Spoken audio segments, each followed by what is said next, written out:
Soy el doctor Félix Correa. En esta ocasión estaremos hablando sobre la vacunación, una intervención del tipo de prevención primaria, que busca desarrollar protección específica mediante la generación de inmunidad. Es muy importante porque puede llegar a disminuir la susceptibilidad de las personas a una enfermedad hasta el punto de protegerle de por vida. A la vez, permite erradicar por completo enfermedades de la faz de la Tierra. Les aseguro que les va a interesar, así que empecemos. La vacunación es una forma sencilla e inocua y eficaz de protegernos contra enfermedades dañinas antes de entrar en contacto con ellas. Las vacunas activan la defensa natural del organismo para que aprendan a resistir a infecciones específicas y fortalecen al sistema inmunitario.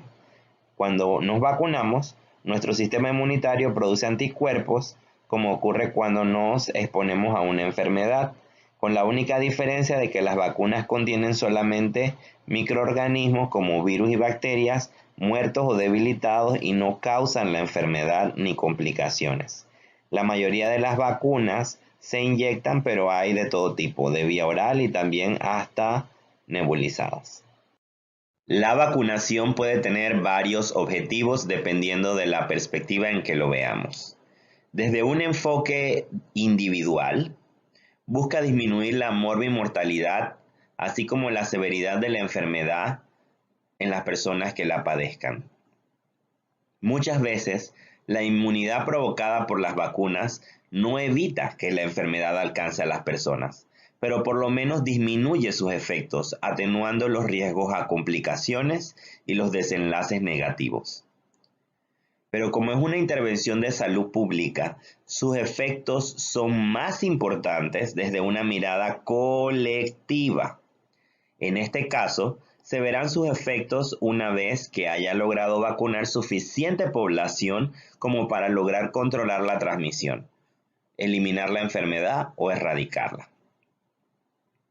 Una enfermedad se considerará controlada cuando por medio de una política pública se consigue limitar la circulación del agente infeccioso por debajo del nivel en que se mantendría si los individuos actuaran de una manera cotidiana, normal, para controlar la enfermedad sin la intervención. Una enfermedad se considera eliminada cuando se controla suficientemente para evitar que se declare una epidemia en una zona geográfica determinada. Por lo general nos estaríamos refiriendo a 3 años sin transmisión endémica. El control y la eliminación se consiguen a nivel local, mientras que la erradicación de la enfermedad hay que verlo a una esfera mundial. Si una enfermedad en particular se elimina en todo el mundo, se considerará erradicada. La erradicación es claramente una meta más exigente, pero presenta ventajas respecto al control. La rentabilidad de la erradicación puede ser muy importante, ya que esta reduce la necesidad de nuevas vacunas en el futuro. Hasta la fecha, solo se han erradicado una enfermedad infecciosa que afecta a los humanos. En los 80, la Organización Mundial de la Salud consideró erradicada la viruela. Los esfuerzos coordinados libraron al mundo de una enfermedad que alguna vez mató al 35% de sus víctimas y dejó a otras personas ciegas o con cicatrices. Panamá eliminó la viruela en 1961, la poliomielitis en el 94 y en el 2015 la rubiola y el síndrome de rubiola congénito, que también fue eliminado en toda la región de las Américas. Frecuentemente vemos que la selección de la población objetivo para la vacunación es realmente un problema por muchos motivos. Pero lo que mencionamos en la diapositiva anterior es muy importante, ya que hay que entender bien para qué es que inicialmente hemos decidido que funcionará la intervención. Definitivamente que desearíamos vacunar a toda la población a la vez.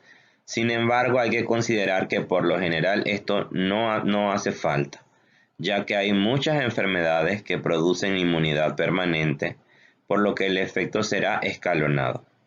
De aquí que si se hacen cohortes por edad, se obtendrá un efecto bola de nieve en la mayoría de las enfermedades.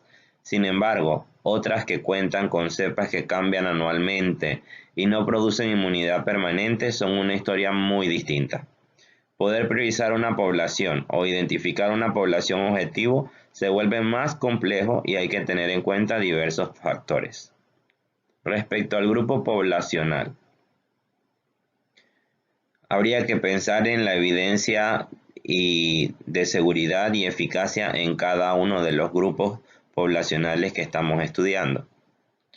El número de personas susceptibles que existe en cada grupo y la presencia de factores de riesgo o factores protectores específicos en cada uno de los grupos poblacionales que estamos estudiando. Tener en cuenta que ocurre que tenemos grupos poblacionales que se entrecruzan. Por ejemplo, cuando hablamos de vacunar al personal de salud o personal esencial, puede ser que también estemos vacunando a la vez mujeres embarazadas o personas de tercera edad. Y esto hay que tenerlo en cuenta para no comprar un excedente de dosis. Respecto a la gente, hay que tener en cuenta la velocidad de transmisión y la infectividad, como lo habíamos mencionado anteriormente, pero también la virulencia, que es la capacidad de producir una enfermedad más grave. La circulación de las cepas que esté cubierta por la vacuna y la estacionalidad de la enfermedad. En cuanto a la vacuna, habría que pensar en el número de dosis requeridas para desarrollar la inmunidad. Entre mayor número de dosis o refuerzos, se hace más complejo el esquema y la posibilidad de éxito son menores. Velocidad de producción de los laboratorios. Frecuentemente el momento de llegada de las vacunas se atrasa y esto dificulta la vacunación a ciertas poblaciones cautivas, como por ejemplo la población escolar si la vacuna llega a finales de octubre o principios de noviembre. Condiciones de conservación.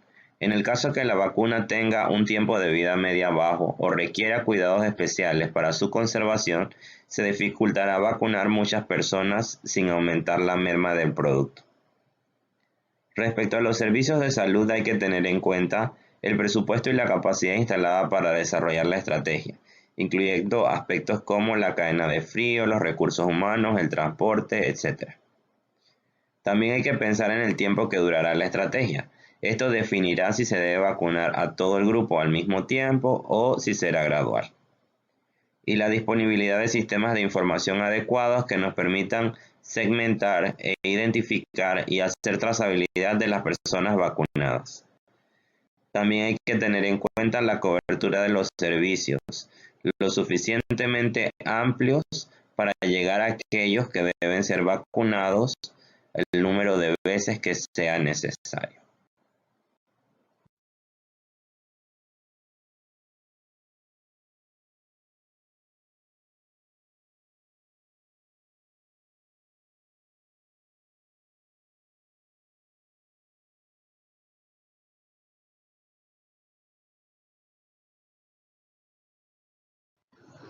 Entendemos por inmunidad de grupo a la resistencia de la población de padecer alguna enfermedad debido a que una proporción grande de las personas de esa población ya están inmunizadas. Y esto resulta en una probabilidad más baja de que un paciente con la enfermedad pueda contactar con un individuo susceptible, o sea que se pueda enfermar. Por ejemplo, en la figura se puede ver que la persona enferma, que está representada con una bolita con puntos rojos, le cuesta mucho encontrarse con un susceptible, que son bolitas con puntos blancos, ya que casi todas las personas a su alrededor ya han tenido inmunidad, ya sea por una vacuna con las bolitas verdes, y muchas personas a su alrededor están en rojo, es decir, que ya han padecido la enfermedad y están inmunes para padecer la enfermedad. Por lo tanto, las personas susceptibles, o sea, las bolitas en blanco, aunque son bastantes, ya sería más difícil que entren en contacto con un enfermo. Y esto significa que es posible interrumpir la transmisión de la enfermedad. Esto ocurre antes de que todos los individuos estén infectados o antes de que todos los individuos estén vacunados. Esto es algo que se vio estudiándolo de forma natural y se quiso tomar ventaja de la vacunación como una forma de aumentar la inmunidad de la población e interrumpir la transmisión de estas enfermedades. Por lo tanto, no necesitamos tener inmunidad o vacunar al 100% de la población, aunque esto sería algo deseable, sino que consiguiendo unos niveles mínimos de vacunación vamos a poder controlar la enfermedad. Y por eso evaluar los porcentajes de vacunación es una tarea fundamental para evaluar el éxito de los programas de salud pública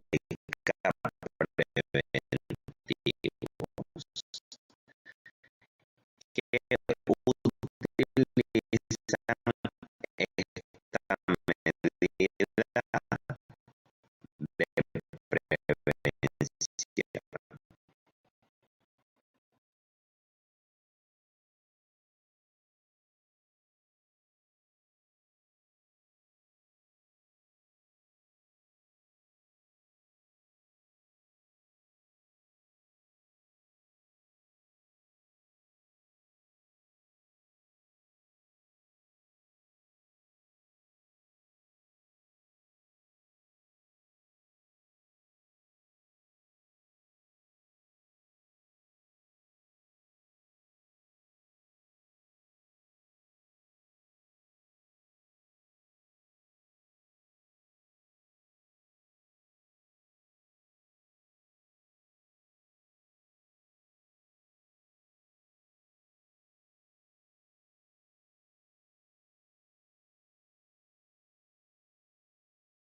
La inmunidad de grupo no va a servir para cualquier enfermedad infecciosa, sino que va a necesitar de algunos requisitos para que funcione perfectamente. El primer requisito es que tiene que haber una especie hospedero que sea único y que no haya ningún otro reservorio.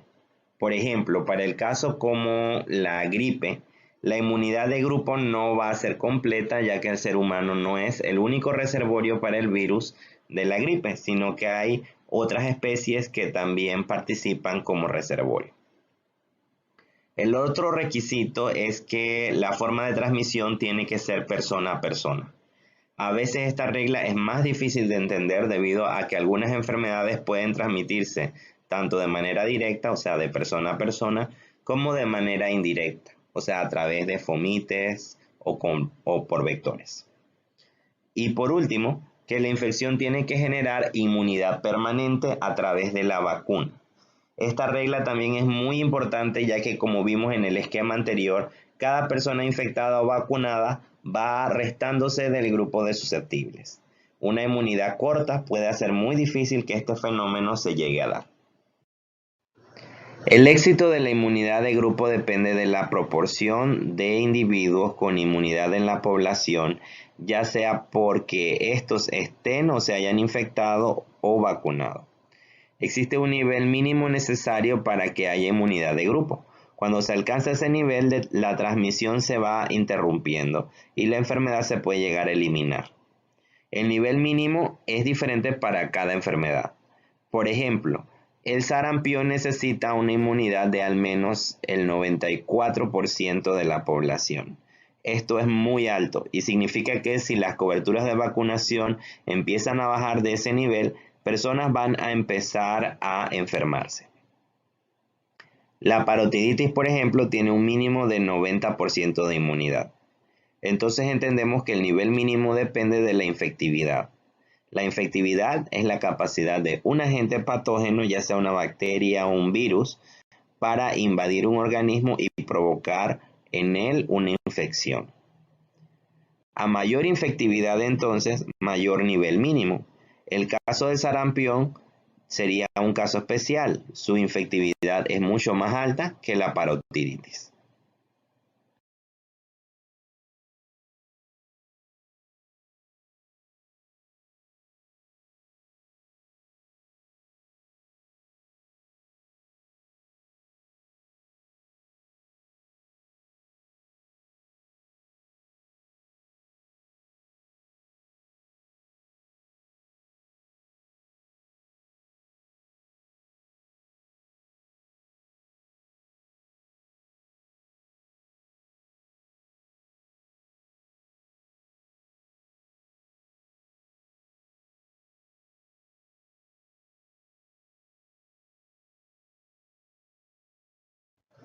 Ok, hagamos una revisión breve de lo aprendido.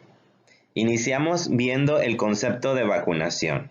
Luego, ¿qué objetivos tiene la vacunación desde sus diferentes enfoques?